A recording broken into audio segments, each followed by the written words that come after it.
Welcome to Penrose Learning, where we make understanding easy. You start by gathering the audio and apps you need.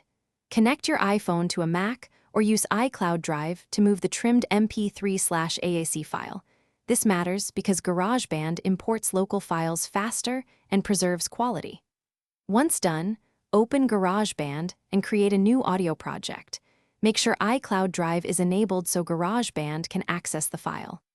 This step gets you from raw audio to an editable asset on the phone, which is essential for background playback setup. Now import and convert the track inside GarageBand.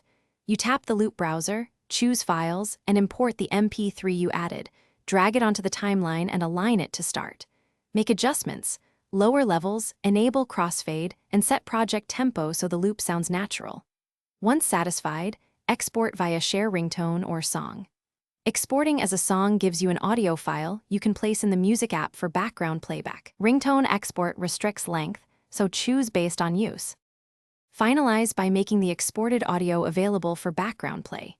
If you exported to song, add it to the music app library and create a playlist with repeat enabled to loop. If using files, open the file, start playback, then switch apps. Music continues because iOS allows media player background audio. If playback halts, check background app refresh, lower power mode, and app audio permissions. Restarting the music or files app often fixes transient glitches. This completes setup and ensures continuous background sound. Thanks for watching. If this was helpful, leave a like and consider subscribing. See you next time.